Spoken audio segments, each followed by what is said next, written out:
I'm Andrew Mossbrooks, and this is your game day preview, and it's the beginning of the Michael Leone era as the Amherst head coaching hire from this past summer makes his regular season debut behind the bench. Amherst fans will be familiar with a couple of names, Olivier Nadeau, Victor Neuchev, Riley Fiddler-Schultz, but they're not the only returnees to this dev camp.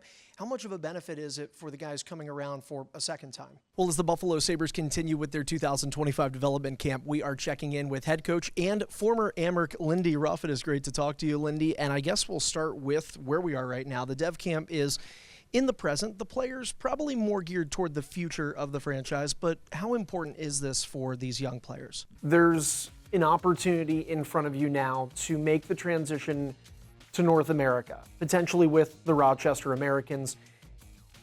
Do you feel ready for that move to the States? We're sitting down with Noah Oslin, and Alice, it's probably good we're sitting down. It's your first game in about 2 months. How do you feel? Yeah, not the best, but... Hey, Don, thanks. And also good to see you as well, Duffer. You know, you talk about things this team needs to do well, and Michael Leone said it this morning. It starts with exiting your zone cleanly, and on Wednesday night we saw too many failed opportunities up the wall. Syracuse was picking pucks at the points. They were shooting them, they were getting traffic, and they were getting goals. And this is a team that plays systematic.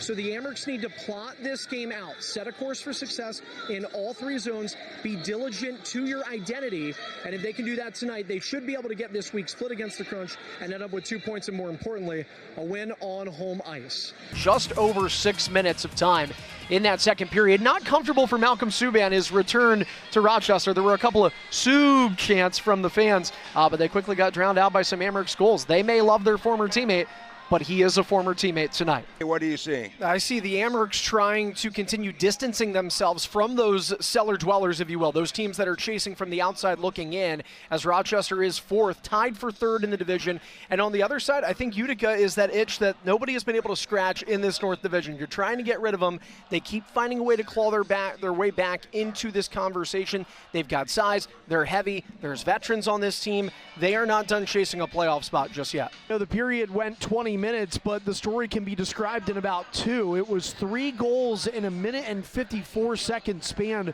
for Laval. They start things off early. Sean Farrell kind of at the center of it all, but he starts with getting the assist on William Trudeau's goal in the slot. That makes it 1-0 as he beats Devin Levi off to the blocker's side.